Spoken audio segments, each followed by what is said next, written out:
Hi, I'm Carla Matz and I'm a Dade County Public Schools teacher, and this is my video diary of IPEG's evaluation system at Dade County Public Schools for teachers, and it's an effectiveness, and this is my story. So I will walk you through what I'm going through right now.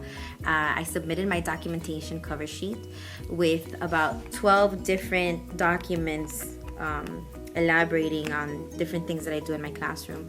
When I walked in for my summative evaluation, I could see in my assessor's eyes that it was the first time that she had even looked at that information that was in my file.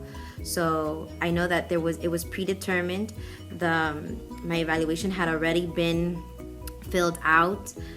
We did have a dialogue, but I can tell that as I was talking to her and I was pointing out things that were already submitted, it was a first time. She was trying to figure out, she was trying to decipher what it is that I had turned in and what it meant. And, you know, there were a lot of excuses that this was something that as a group we determined. And anyway, it's a very hurtful system. It's inadequate. I'm not impressed. I think that it's very biased, and that this appraisal, it really has to do with what your administrator feels about you, not the effectiveness that you have, not the impact that you have in that classroom, not all the things that you do to create these improvements in educational quality, but more so on whether you are somebody that they like or somebody that they don't like. So this is my story, and hopefully you'll understand a little bit more about the process by seeing this.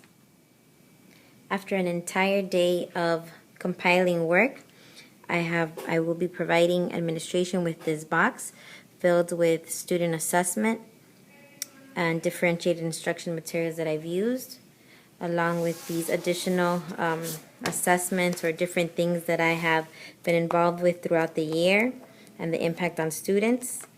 And I will be submitting this to her.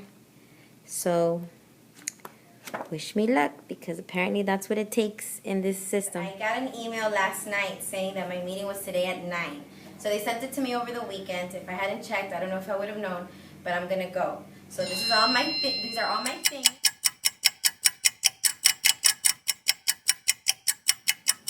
Okay, so this is me reflecting a little bit about what just happened. So I went in there and I gave her all my documentation. I spoke to her, even though she said it was not a debate and this is not something that she was going to budge on.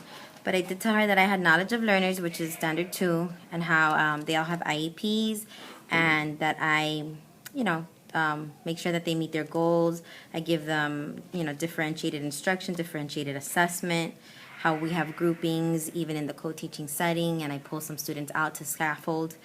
And I gave her information about that, and it wasn't changed. I have additional things, but I'm not going to sit here and babble so much. So instructional planning, I had all my lesson plans for the entire year, all of them with standards, and they're all logical, obviously, and they all impact the students because they're all individual learners. They all have individual IEPs. Therefore, their assessment is different, and I take what their goals are into consideration when I'm making my lesson plans. But that didn't matter either. That wasn't that important. I connect interdisciplinary curriculum. I incorporate writing. I incorporate math in my, in my lessons. That wasn't that important. That didn't show. I use the word consistently. I know that last year she used the terms above and beyond, which obviously are not language that's in the IPEGs. So I think that she was cognizant of that this year, and so she decided that she wasn't going to use the words above and beyond, but she did use the words consistently. So I consistently emphasized that I do these things consistently, and I showed her why. But she was set in stone. She said that this is not up for debate. This is what she feels, and that was it. Instructional delivery and engagement, that has to do also with, my assessment. I showed her how I have small groups in my classroom. I have a computer center. I showed her how I use dry erase boards. I have a class set of small dry erase boards, and so some assessments that we do, I allow them to write. Even I gave her the example, the last lesson that I used using the dry erase boards was Punnett squares. I had them do Punnett squares, and they would create one based on information that I had given them, and I was assessing whether they understood how to do Punnett squares or not. And that obviously was not enough for her either. I explained that I wanted a smart board and that I've asked for it. I have documentation of me emailing her since November, and I have not received any response about me obtaining a smart board. Assessment, obviously I assess my students on their IEPs and their goals and whether they're meeting those standards, but I also assess them on district assessments. And are they improving? What is the gap there? What standards can I reinforce? I showed her all the district assessments. I showed her how I had calculated them for my individual students in my VE classes. Obviously I have assessments that are class assessment, classwork. I have assessments that are tests that are based on the materials that we use in the classroom. I talked about communication, how I've been able to go on many events. I was on Education Nation, and that's communicating with other professionals in this sphere on a national level. I showed her an article that I wrote about the visit that we had from Barrington Irving, and how that went to school board members and how that went to the region people that are in charge of the ESC program. I told her how all this valuable information that I get from different workshops, how I bring it to the school system, and how I also share that with different teachers in this building. I went on and I told her that I had created a newsletter, and I send out papers at the beginning of the school year. I sent out this newsletter, and that wasn't enough. I told her about status reports, how I consistently do status reports. I send them home with the students. Obviously that's not enough communication either. I mentioned how I have IEP meetings for 19 students and how I send notifications, I meet with the parents, I get communication, I document how the student is doing with other peers, and then I talk about that with parents and different people, evaluation specialists. And that was not enough either. I was actually told that that is what is expected of me as as a special education teacher. So even though I do it consistently, that is what is expected of me. So I'm a little concerned. I'm not sure what that means and why it's expected. And I understand why it is expected. I get it, and that's why I do it. I consistently do it, and that's what the standard says. It's consistently. I mean, I don't need to do anything that's over the, above the contract, But that is what she said. Professionalism, she gave me an 8 on that.